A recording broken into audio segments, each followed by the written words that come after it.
If you've been part of Bitcoin long enough, you probably wondered, why are some very specific super rich people so down on Bitcoin? So, for example, Warren Buffett, who's one of the most prolific and successful investors of all time, why does he say negative things about Bitcoin? Well, first of all, the vast majority of rich and high net worth people are pro-Bitcoin. So the number of people who are down on Bitcoin in the uber wealthy class is a minority. But the biggest thing that explains why they act that way is because it disrupts the way they made money and the way they think about the world. So people get very attached to the world working a certain way and being a certain way. So if you live in a town and you have all the horse stables and all the stable boys, and you are known as sort of the king of horses, and along comes the automobile, your natural reflex is to say, this is never going to work. Like, this whole automobile thing is a fad.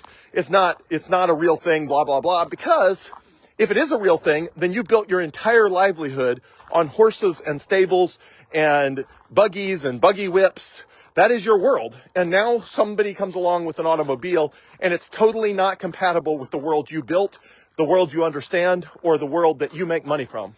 So the same thing happens with people like Warren Buffett. He's made hundreds of billions of dollars, or maybe tens of billions, but I think he's above 100 billion right now, just investing in the stock market, picking winners and losers, and being really good at it. And then along comes digital currencies, specifically Bitcoin, and he doesn't understand it. It doesn't make sense to him. It doesn't fit in the box of the way he thinks about the world. And it's very disruptive to the world he built. So in the world he built, everyone has to invest in stocks and bonds, and they have to play this risky game of investments. And there's nowhere to store money where it's safe, where it's not going to be inflated away and you're not subject to the risks of a CEO or a bad decision or a failed audit. That hasn't existed before. So along comes Bitcoin, and it totally just disrupts how Warren Buffett thinks about the world. And he doesn't like it. He's 91 years old, and he wants it to go away. In his perfect world, Bitcoin would not exist. He would be the big dog at every big investment conference, and there would be nobody asking him annoying questions about this disruptive new technology that he does not understand, and he does not want to understand, and he certainly does not want to get on board with, because it is counter to the system that he helped build. So that is very frequently the case. When you find high net worth people that are anti-Bitcoin, it is because it goes against their personal interests. So for example, Peter Schiff, one of the biggest anti-Bitcoin people in the world, is Peter Schiff. Now, he is not a very high net worth person, but he is relatively well known. But he built his entire career on calling the 2008 financial crisis and telling everyone to buy gold instead. Well, gold has performed very poorly compared to Bitcoin over the last decade. And all of his clients he's been, faithfully getting them to buy Bitcoin for 16 years now. And all of his clients are having abysmal performance compared to even the stock market. And so he does not like Bitcoin. I mean, first of all, he totally missed out on Bitcoin. He's been anti-Bitcoin since it was like $10, some ridiculously low level. And he's been telling people that Bitcoin's not going to work out since he could have gotten very rich on it. And he's upset he missed out. He's upset that he got all of his clients to buy gold instead of Bitcoin. And he's just probably going to go to the grave that way. Like, the pain of admitting he was wrong is so high that it's unlikely he will ever admit that he was wrong in his lifetime. Same with Warren Buffett. He's 91. He will almost certainly go to his grave believing that Bitcoin is a bad idea and simultaneously not wanting to spend any time understanding it or how it fits into the world, because it's just easier for him to live out.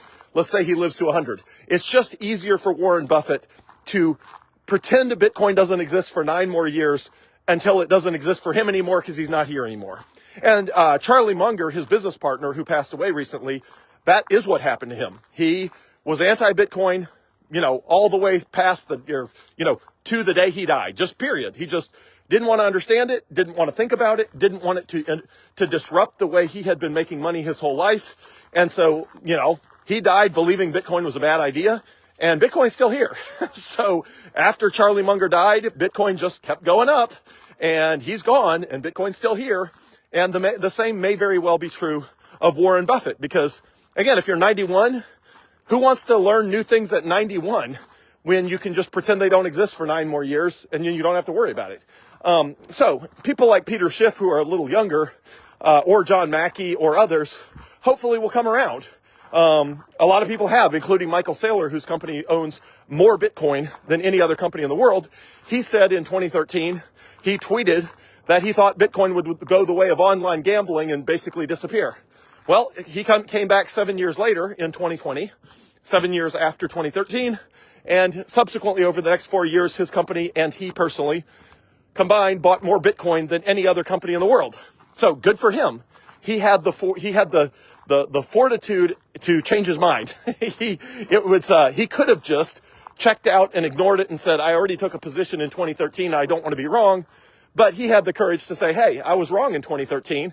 And Bitcoin has subsequently made his company a higher stock performance than any company in the Fortune 500. Literally, he outperformed every single company in the entire Fortune 500, including NVIDIA, which is the highest performing stock other than MicroStrategy, or it's the highest performing stock in the S&P 500. And MicroStrategy outperformed even that just by buying Bitcoin. So that is likely going to be the way it goes. There will be high net worth people that oppose Bitcoin, and almost always you can trace it back to either the fact that that is just not the world they grew up in, and it is disruptive to the world they did grow up in, and they just wish it would go away, or it directly contradicts their personal financial best interest, which is the case of Peter Schiff, who owns a lot of gold and has told all of his clients to buy gold, and therefore all of his clients who bought gold missed out on Bitcoin. And it's just very painful to come back from that, especially if you've been preaching that message since basically the beginning of Bitcoin and been wrong the whole time. So anyway, the good news is the smart people are changing their minds. Larry Fink, head of BlackRock, the largest money manager in the world, who is now one of the chief proponents of Bitcoin. He is a big believer. He also 3 or 4 years ago said he was not a fan of Bitcoin, didn't understand it, it wasn't a real thing, blah, blah, blah. And he had the foresight to call in some of the younger people in his company and say, hey, I really actually do need to understand this Bitcoin thing. Tell me what it is. And some of the younger people at BlackRock came in. They explained Bitcoin to Larry Fink, the founder and CEO, and he got it. He understood it. He spent enough time with Bitcoin to get it. And now BlackRock has the largest Bitcoin exchange traded fund, and they are actively telling their clients to buy Bitcoin. And that is because Larry Fink was willing to change his mind, like all open-minded people are. So take away from this, be an open-minded person.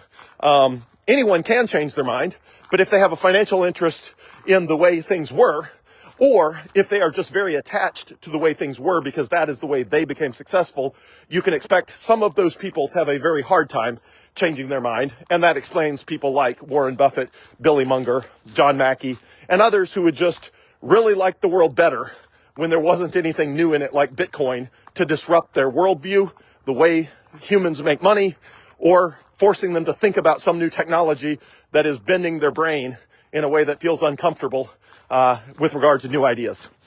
So hopefully that helps you understand why some high net worth people get very attached to the fact that Bitcoin's a bad idea in their minds and seemed completely impervious to evidence otherwise.